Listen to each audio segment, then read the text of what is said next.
Donc, bonjour à tous ceux qui sont connectés. Merci d'être présents à cette 13e rencontre CAL du Club Économie Circulaire, donc de la communauté d'agglo Lens-Liévin. Ce sont des rencontres qu'on organise petite team 2, 3 à 4 fois par an et côté CD2E, 3 à 4 fois par an également, sur des thématiques variées autour de l'économie circulaire. Et aujourd'hui, à la suite de l'événement qu'on a réalisé au mois d'avril, donc qui portait sur l'éco-conception, on a voulu faire une continuité en vous parlant cette fois de réemploi et réparation, comment ces concepts ont-ils changé notre manière de consommer. Et vous verrez, et ça, ce sera par le biais de Benoît, qu'on vous fera le lien avec l'éco-conception sur tout ce que vous avez pu entendre la dernière fois. Il n'y aura pas de quiz, hein, rassurez-vous, c'est qu'on va vous rappeler les principes de base. Donc, cette fois, c'est organisé pour cette séance, c'est organisé par Team 2. Euh, donc, une petite introduction qui sera le lever de l'éco-conception, en quoi cela peut aider pour aller vers du réemploi et pourquoi faire de la réparation au sens large. Donc ça, on vous propose une introduction par Benoît d'Éco-Maison, éco-organisme qui gère plusieurs REP. Je laisserai Benoît présenter les activités d'Éco-Maison et ensuite on vous propose de partager différents retours d'expérience sur différents secteurs. Donc, vous aurez Guillaume de Witry qui vous présentera une application, justement, donc sur comment on peut faire pour capter des objets en fin de vie et puis voir pour essayer de leur trouver une fin de vie beaucoup plus vertueuse que l'enfouissement. Ensuite, donc, Circular Place représenté par Vincent qui vous présentera aussi les aspects outils digitaux et aspects plateforme, puisque faire du don ou faire de la vente, implique aussi un aspect juridique. Et donc, comment fait-on pour cadrer tout ça, hein? On peut avoir des bonnes intentions, mais il ne faut pas oublier qu'il y a quand même ces aspects-là derrière. On enchaînera ensuite par une présentation de Thomas Éloire d'Envie et Nain Beaumont sur le réemploi et la réparation des équipements électriques et électroniques et l'aspect social et sociétal cher à Team 2 derrière cela, c'est aussi les emplois générés par le réemploi et la réparation. On ira faire un détour par le secteur de la mode, avec évidemment des données très bien chiffrées sur les impacts négatifs de la fast fashion et pourquoi il faut aujourd'hui faire du réemploi et de la réparation sur l'habillement. Et on terminera par une présentation de Salomé Yuri sur encore des équipements électriques et électroniques, mais cette fois le volet informatique justement sur les activités des Maïs Connect et comment on associe les aspects environnementaux, économiques et, encore une fois, aspect cher à Team 2, sociaux et sociétaux. Juste pour rappeler qui est Team 2 rapidement, Team 2, pôle de compétitivité basé à Lens, qui existe depuis 2010, qui fait la gestion optimisée des ressources. On travaille aussi sur les nouveaux modèles économiques et la cohésion sociale et enfin des boucles innovantes d'économie circulaire. Donc clairement, c'est faire du recyclage, c'est bien, faire de l'économie circulaire, c'est mieux. On embarque pour ça toutes les externalités autour de tout ça, la partie économique, la partie juridique et la partie formation. Et pardon, j'ai sauté un slide et je vais laisser Benoît faire l'introduction. Benoît, je vais arrêter mon partage d'écran et je vais te laisser introduire le sujet de la journée. Bonjour à tous, merci, merci d'être là aujourd'hui. Moi, je vais vous présenter ce que je vous ai préparé pour aujourd'hui. L'idée est de vous parler de l'éco-conception comme un levier de, euh, de développement de la réparation et du réemploi des produits. Alors, j'espère que c'est bien en mode diaporama, c'est toujours le petit piège quand on est à deux écrans. Donc moi, je suis Benoît Godon, je suis le responsable fonds réparation chez Ecomaison. Vous savez probablement que les éco-organismes ont une obligation de stimuler les Français à la réparation de leurs produits plutôt qu'à les jeter. Donc je suis en charge de ce dossier-là, de ce sujet-là pour l'éco-organisme Ecomaison, euh, sachant que Ecomaison est l'éco-organisme des produits de la maison.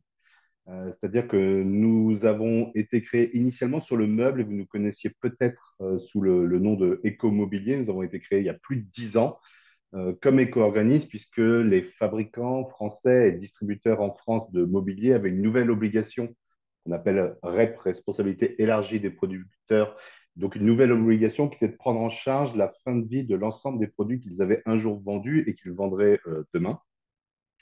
Et la loi leur donne une possibilité de créer une entreprise qui fera ce travail-là pour eux, qui permettra qu'il soit conforme à la réglementation. Donc, nous sommes cette entreprise. Un éco-organisme, c'est bien une entreprise privée à but non lucratif, gouvernée à la fois par les professionnels du secteur concernés par la REP, la responsabilité élargie du producteur, et aussi gouvernée par des comités de parties prenantes, c'est-à-dire un ensemble de parties prenantes autres que nos adhérents qui participent à une sorte de gouvernance externe des éco-organismes. La gouvernance des éco-organismes, c'est beaucoup élargi depuis 2020. Notre métier, c'est bien de collecter, trier, recycler l'ensemble des produits usagés des Français qui sont issus de la maison. Et nous sommes agréés sur 4 filières aujourd'hui. L'ensemble de l'ameublement, les articles de bricolage et de jardin qui sont ni thermiques, ni électriques ou électroniques, l'ensemble des jeux et jouets qui ne sont pas électriques, et l'ensemble des produits et matériaux de la construction du bâtiment. Donc, ça fait bien 4 filières et 4 agréments pour Écomaison. C'est pour ça que nous nous appelons aujourd'hui Écomaison et puis Écomobilier, puisque nous prenons en charge la fin de vie de l'ensemble des produits de la maison. Alors, quelques chiffres de 2022, parce que notre assemblée générale était la semaine dernière. J'ai pas encore eu le temps on n'a pas encore eu le temps de créer la slide pour 2023, mais globalement, je vous les donnerai à l'oral. Mais c'est 1,5 million de tonnes de déchets d'éléments d'ameublement collectés en 2022. En 2023, on a à peu près collecté la même quantité de déchets d'éléments d'ameublement, mais on a ajouté quelques centaines de milliers de tonnes des autres nouvelles filières. Et sur ces 1,5 million de tonnes, nous en avions recyclé, valorisé ou réemployé plus de 97%. Et c'est une performance qu'on a renouvelée en 2023. Pour la petite histoire, 55% des meubles étaient enfouis avant qu'Écomobilier et Écomaison existent. Aujourd'hui, il n'y a plus que 3% d'élimination. Donc, vous voyez à quel point on a complètement renversé l'histoire, puisque si on ajoute recyclage et réemploi, qui sont les deux modes de valorisation les plus vertueux, on atteint quasiment ce 55% historique qui était avant de l'enfouissement. Donc, ce travail de collecte, tri, recyclage, mais aussi de réemploi, parce que nous sommes en convention avec près de 600 maintenant acteurs de l'économie sociale et solidaire, c'est-à-dire les Emmaüs, dont j'ai vu que certains étaient présents aujourd'hui, les recycleries, les ressourceries, toutes ces associations de, de, du secteur de l'économie sociale et solidaire qui font du réemploi et de l'insertion et que nous soutenons financièrement, techniquement, à développer le réemploi des produits de la maison. Et puis, nous collectons partout en France, dans plus de 7000 maintenant points de collecte, notamment beaucoup dans les déchetteries publiques où nous plaçons des bennes. Et aujourd'hui, 100% des déchetteries publiques équipables sont équipées d'une benne par écomaison pour les produits de la maison. Donc ça nous permet de rendre conforme près de 10 000 adhérents à date. Vous voyez que j'essaie de vous mettre à jour les chiffres au fur et à mesure. Et ça a eu un coût, alors là, je n'ai pas le coût exact de 2023, donc je vais m'abstenir de le communiquer, mais ça avait eu un coût de près de 260 millions d'euros en 2022. Et ce coût est financé à quasiment 100% par l'éco-participation, qui est ce petit ajout sur le prix que paye le consommateur quand c'est le cas sur le meuble, par exemple, ou les acteurs de la chaîne de valeur qui payent pour prendre en charge justement ces coûts de collecte, tri, recyclage. Vous voyez qu'on fait de la collecte, du tri, de recyclage, qui est notre métier principal. Nous faisons du réemploi, nous communiquons, nous faisons de la recherche et développement. Euh, et tout ça nous permet de rendre conforme, puisque nous atteignons les performances demandées par le ministère, nous permet de rendre conforme à la réglementation l'ensemble de nos adhérents. Alors, ce que nous faisons en plus aussi de la collecte et du recyclage, c'est l'éco-conception, mais aussi la réparation depuis la loi AGEC. Et aujourd'hui, Ludivine m'a donné la lourde tâche d'introduire et de vous rappeler, pour ceux qui connaîtraient, ce qu'est l'éco-conception et de faire le lien entre éco-conception, réemploi et réparation, ce que je vais tenter de faire à base de schémas d'économie circulaire et autres. Et donc, n'hésitez pas si vous avez des questions en fin de présentation ou de débat autour de ce que je vais vous proposer. Alors, pour rappel, d'abord, l'éco-conception, c'est quoi? Si on prend le début de la définition ADEME d'il y a quelques années de l'éco-conception, c'est dit que c'est une approche circulaire qui s'intéresse à l'ensemble du cycle de vie d'un procédé, d'un produit ou d'un service pour en minimiser les impacts environnementaux. Donc, il y a 3 concepts extrêmement importants dans cette définition. D'abord, les impacts environnementaux, et on est bien sur une démarche d'entreprise qui s'intéresse à l'ensemble des impacts environnementaux mesurables euh, qui peuvent être issus du cycle de vie d'un produit. Vraiment, à un bilan carbone, on va s'intéresser qu'à l'émission de gaz à effet de serre. Là, on va s'intéresser à l'ensemble des impacts environnementaux pour avoir comme objectif à la fin de baisser globalement ces impacts environnementaux tout en se tenant et en se préservant de faire du déplacement de pollution d'un impact à un autre par une reconception du produit. Le deuxième terme, je viens de le prononcer, c'est conception.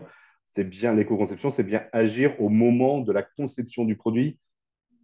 Il est de coutume de dire que 80% des impacts environnementaux sont décidés au moment de cette conception. Et donc, du coup, c'est là que c'est le plus intéressant d'agir parce que c'est là que l'ensemble des choix peuvent être encore faits. C'est là aussi que les choix coûtent encore le moins cher puisqu'il suffit parfois juste d'une gomme pour changer de choix sur un petit croquis de designer.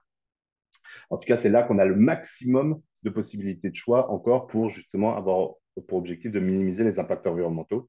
Et ce qui est important aussi, et c'est le troisième concept important, c'est qu'on s'intéresse à l'ensemble du cycle de vie d'un produit, ensemble du cycle de vie d'un produit qui part de l'approvisionnement des matières premières en- pour aller jusqu'à à la fin de vie du produit en passant par les étapes de fabrication, les étapes de distribution laquelle traditionnellement on inclut notamment l'emballage, qui est une source d'impact et de consommation de matière importante pour certains produits. La phase d'utilisation, où là le produit est entre les mains de son utilisateur, de son propriétaire peut-être parfois, et cette phase peut générer des impacts environnementaux, notamment sur les produits qui consomment de l'énergie, comme les produits électriques, électroniques ou les produits thermiques. Et puis la fin de vie, qui a certes souvent des impacts positifs, puisque le recyclage va permettre de remettre une matière sur le marché et d'éviter des impacts par l'utilisation d'une matière recyclée plutôt qu'une matière vierge pour le produit d'après. Ça va permettre aussi, par une valorisation énergétique, de produire de l'énergie qui a un meilleur bilan environnemental que l'énergie issue de ressources fossiles. Malgré tout, collecter, trier, recycler, ça demande beaucoup d'énergie, c'est beaucoup de logistique, beaucoup de déplacement des produits, des matériaux, et donc ça a des impacts aussi. Donc, l'intérêt de bien regarder tout ça, c'est de s'assurer que cette fin de vie génère plus d'impacts positifs que d'impacts négatifs. Vous voyez qu'on s'intéresse à l'ensemble du cycle de vie des produits pour s'assurer là de ne pas faire de déplacement de pollution d'une étape à une autre, et donc bien d'être dans une approche multi-multi, c'est-à-dire de s'assurer que par la conception du produit, on ne viendrait pas diminuer les impacts liés à l'extraction des matières premières, en prenant par exemple une matière plus renouvelable, mais qui entraînerait par exemple un alourdissement du poids du produit qui pourrait entraîner des impacts plus importants au moment de sa distribution ou de son utilisation. Donc l'intérêt de travailler en pensée cycle de vie, c'est de bien s'assurer que globalement, l'éco-conception va permettre la baisse des impacts environnementaux globaux de l'ensemble du produit. Donc ça, c'est la vision classique, très cycle de vie et analyse de cycle de vie de l'éco-conception, qui a pour objectif de baisser les impacts environnementaux globaux. Mais il y a une approche de l'éco-conception aussi plus basée sur l'économie circulaire qui est intéressante, qui est complémentaire, qui est surtout pas concurrente, mais qui est complémentaire, notamment pour les produits qui sont intenses en matière, c'est notamment les produits qui ne consomment pas d'énergie dans leur phase d'utilisation, par exemple, mais pas que. Et donc, c'est l'éco-conception qui est définie par la suite de la définition ADEME, qui dit que c'est une démarche qui permet de concevoir différemment un produit afin d'en diminuer l'intensité matière ou de faciliter le réemploi, la réparation, le recyclage ou le remanufacturing. En fait, souvent, on oublie euh, cette partie de définition de l'éco-conception en s'intéressant à une approche analyse de cycle de vie et en minimisant les impacts environnementaux sur l'ensemble du cycle de vie du produit, sans se dire que l'éco-conception doit permettre aussi d'allonger la durée de vie du produit autrement qu'en améliorant sa robustesse, d'allonger la durée de vie des matériaux qui en sont issus, bref, de travailler à tout l'allongement des durées d'usage du produit, des composants ou des matériaux du produit, et de viser justement à ces stratégies de réemploi, de réparation, de recyclage ou de remanufacturing euh, qui permettent d'améliorer l'usage de la matière par la matière en elle-même, par le recyclage par exemple, pour les composants du produit, par du remanufacturing, de l'upcycling comme on dit aussi, ou même du produit par la réparation, le réemploi dont on allongerait la durée de vie, qui permet justement de diminuer l'intensité matière du produit. Donc, si on prend l'économie circulaire, et vous voyez que mon schéma date un peu, mais c'est celui que je trouve le plus parlant. Donc, l'économie circulaire et ces trois domaines d'action, ces sept piliers sur lesquels je ne vais pas revenir. Vous voyez qu'on a évidemment d'abord le recyclage, et donc qui est une partie importante de l'économie circulaire, mais qui n'est pas évidemment la seule. Le recyclage, c'est la dernière chose qu'il reste à faire lorsque le produit a fini sa vie et toutes ses vies, j'aurais tendance à dire. Et donc évidemment que l'éco-conception, l'éco-conception va permettre d'améliorer le recyclage. Éco-concevoir un produit, ça peut être éco-concevoir en vue d'améliorer la recyclabilité du produit. Aller vers des produits monomatières, aller vers des produits dont les matériaux seraient facilement séparables, viser l'utilisation de matériaux qui seront recyclables. Tout ça va permettre d'améliorer le recyclage. Donc, quand on pense éco-conception pour une économie circulaire, tout de suite, on pense à ça, c'est éco-concevoir pour une meilleure recyclabilité. Ça va avec l'approvisionnement durable des matériaux aussi. Évidemment, matériaux plus recyclables, c'est un choix au moment de l'approvisionnement. Des matériaux aussi qui soient renouvelables, c'est un choix aussi au moment de l'approvisionnement. Donc, l'éco-conception va agir aussi sur cet approvisionnement durable. Mais la partie qu'on a souvent tendance à oublier, c'est celle qui va agir sur la demande et le comportement des consommateurs. Et c'est celle que je vous ai citée, c'est l'allongement de la durée d'usage par le réemploi, la réparation, la réutilisation, celle de la consommation responsable, l'achat responsable, c'est-à-dire soit par le consommateur de choisir le bon produit, d'acheter le bon produit, celui qui a le moins d'impact, celui dont surtout il a le besoin réel, tout ce qui est consommation collaborative, et évidemment aussi agir sur les impacts liés à l'utilisation. Et donc, c'est extrêmement intéressant de regarder ces deux sujets. D'abord parce qu'ils sont oubliés et que ça va être vecteur de différenciation pour une entreprise si elle prend la parole sur ce sujet. Aussi parce qu'ils sont générateurs de nouveaux services. Et ma mission, là, à l'heure actuelle, d'inciter à la réparation, ça, c'est du côté du consommateur, en disant au propriétaire des produits dont il veut à un propriétaire d'un produit dont il voudrait se défaire, de dire s'il est cassé, répare-le plutôt que de le jeter. Mais c'est aussi dire aux entreprises, créez les services de réparation, proposez la réparation à vos clients, faites modifier les comportements de votre consommateur, modifiez votre offre en ne proposant pas seulement des produits, mais en proposant des services de réparation, mais pourquoi pas aussi des services de collecte en vue du réemploi, de partenariat, et on fait beaucoup ça, et de plus en plus chez Ecomaison, de partenariat entre le monde de la distribution et le monde de ceux qui agissent pour le réemploi, notamment les acteurs de l'économie sociale et solidaire. Et puis pareil, sur la consommation responsable, la consommation collaborative, notamment, ça va être des nouveaux services associés, notamment par la mise à disposition d'un service plutôt qu'un produit pour le as a service, qui va permettre de modifier l'offre de la part des entreprises et donc de proposer des alternatives aux consommateurs et donc d'inciter les consommateurs à aller vers des comportements plus vertueux, des modes d'achat, de consommation plus vertueux. Et en fait, souvent, les entreprises qui se lancent se disent qu'elles vont faire du réemploi ou de la consommation collaborative avec le même produit que celui qu'elles vendaient avant. Par exemple, une entreprise qui va essayer de mettre en place de la, pardon, de l'utilisation collaborative de mobilité, par exemple de voitures, un système type Autolib pour reprendre un nom connu, eh ben, au démarrage, souvent, ça a été la voiture traditionnelle qui a été proposée. Et ça fait partie, à mon sens, des raisons pour lesquelles ça n'a pas pris partout, tout le temps, parce que le produit n'a pas été conçu pour pouvoir être consommé de manière collaborative. Pareil sur la réparation, c'est bien de proposer un service de réparation, mais si c'est visé à réparer des produits qui ne le sont que très peu réparables, eh bien, ça va être un coût important pour le consommateur que de faire réparer ces produits peu réparables, parce qu'en fait, la réparabilité du produit, c'est l'aspect technique, mais aussi l'aspect surtout économique. Est-ce que mon produit est facile à démonter, c'est-à-dire que ça ne va pas prendre trop de temps et donc du coup, on va pouvoir changer les pièces. Est-ce qu'il il est facile de trouver les pièces détachées à un coût raisonnable, dans un délai raisonnable, qui va faire que c'est accessible pour le consommateur d'un point de vue économique. Et donc, Si le produit n'est pas conçu pour pouvoir être réparé, le service de réparation ne pourra pas avoir trouvé sa clientèle parce qu'il sera beaucoup trop cher probablement pour le propriétaire du produit à réparer.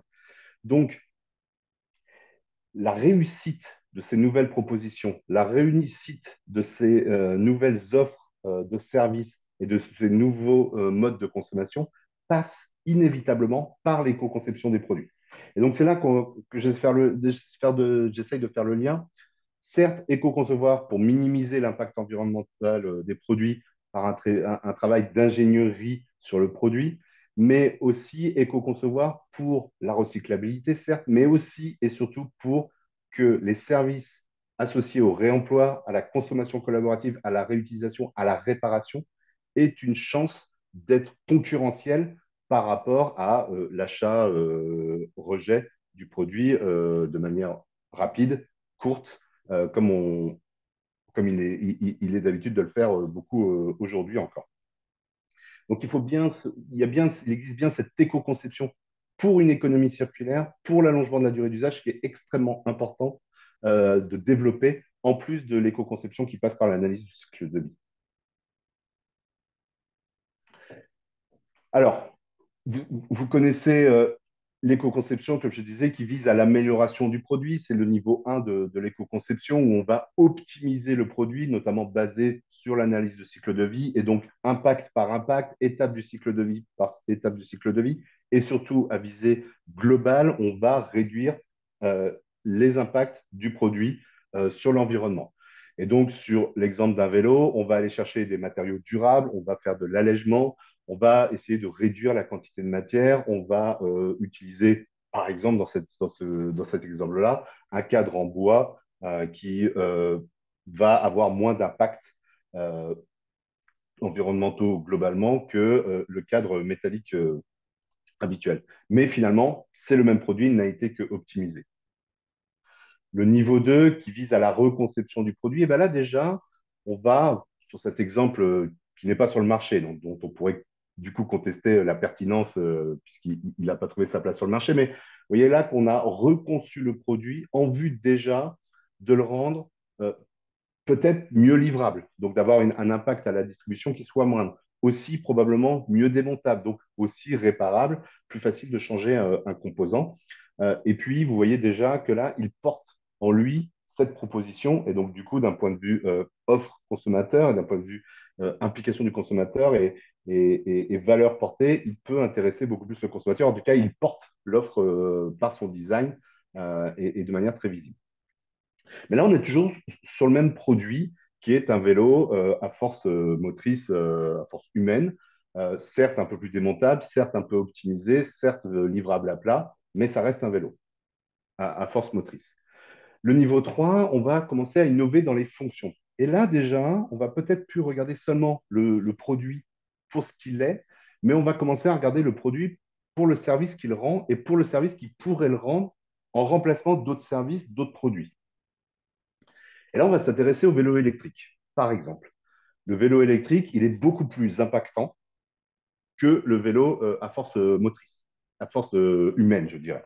Évidemment, on a les batteries, on a le moteur, on a souvent de l'électronique en plus. Et donc, si on fait euh, l'analyse des impacts environnementaux de ce produit, de ce vélo électrique par rapport à un vélo classique, évidemment qu'il est beaucoup plus impactant. Et là, on se dit, bah, ce n'est pas de l'éco-conception. Mais en fait, si, parce que ce vélo, il ne faut pas le comparer à un vélo classique, il faut le comparer à d'autres modes de mobilité, par exemple urbain, mais pas que, de mobilité urbaine, pardon, mais pas que. Et donc, il va pouvoir venir remplacer l'usage de la voiture, par exemple, pour des distances qui vont être plus longues que celles du vélo classique. Et donc, si on compare l'utilisation de ce produit par rapport à l'usage d'un véhicule motorisé thermique, et bien là, évidemment, déplacer peut-être 20 kilos maximum de ce vélo-là ou déplacer 1,3 tonne de voiture pour faire les 3 km ou 5 km pour aller tous les jours et revenir tous les jours de son lieu de travail, évidemment que là, dans ce système-là, les impacts environnementaux, la comparaison des impacts environnementaux entre les deux propositions sont incomparables et largement en faveur du vélo. Donc, vous voyez, là, on va s'intéresser déjà, quand on fait l'innovation au niveau des fonctions, un peu ce niveau 3, à un système élargi. Et puis, le niveau 4, où là, on va innover carrément sur le système, eh ben, ça va être celui du partage. Alors, vous voyez qu'il y a plus rien d'innovant, puisque ça a largement été inventé, ça a été inventé depuis longtemps. Mais ce qui est intéressant, c'est de se dire que là, le vélo et l'offre associée, et là, on va s'intéresser à l'offre, et pas seulement aux produits, mais à l'offre produits et services proposés à l'utilisateur et plus obligatoirement au propriétaire seulement du produit, de se dire, eh ben, ça va être l'économie du partage, ça va être la mise à disposition d'un produit qui va, on l'espère, servir beaucoup plus souvent dans la journée, dans la semaine et dans le mois qu'un vélo qui appartiendrait à chacun d'entre nous. Et ce vélo, il va devoir être éco-conçu, il va devoir être conçu pour aller avec le service. Certes, il va embarquer de l'électronique pour la partie réservation, s'assurer qu'il est bien de retour sur sa borne. Il va être aussi beaucoup plus robuste, puisqu'il va passer entre beaucoup plus de mains tout au long de la journée. Comme il continue à appartenir à celui qui le met à disposition, eh ben, il va être beaucoup plus réparable, puisqu'il y a un modèle économique de l'entretien de ces vélos à assurer derrière. Et donc, du coup, il va devoir être conçu pour être beaucoup plus réparable.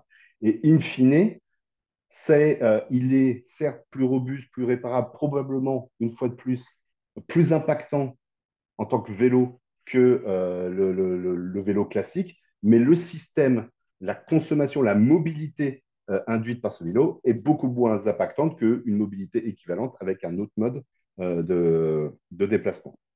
Donc, vous voyez que lorsqu'on on éco-conçoit un produit, on peut partir de l'éco-conception pour la baisse des impacts environnementaux par l'analyse de cycle de vie et l'optimisation du produit qui peut donner des choses très intéressantes, mais on peut y mettre énormément d'innovation aussi pour aller vers des nouveaux usages, des nouveaux modes de consommation. Et ça aussi, c'est l'éco-conception qui l'induit et qui le permet, qui est même, je dirais, une condition sine qua non. Donc, c'est ça le lien éco-concevoir pour plus de réparabilité, donc pour que le service de réparation soit économiquement viable et achetable du coup par le consommateur. Éco-concevoir pour multiplier les usages des produits, les usages dans la journée, les usages dans le mois, les usagers tout au long de la vie du produit, en regardant plutôt le système que juste le produit à éco-concevoir. Donc voilà moi ce que je voulais vous proposer en cette fin d'après-midi. J'ai essayé d'être concret et de vous montrer à quel point vraiment il était utile de repenser son produit en tant qu'entreprise, lorsque l'on veut permettre le développement de la réparation. Il y a fort à parier que ces modes de consommation différents, ces euh, stratégies d'allongement de la durée d'usage ne pourront pas se faire avec les produits conçus classiquement. Il faudra y mettre un peu plus d'intelligence et de design pour que ça puisse émerger et être viable.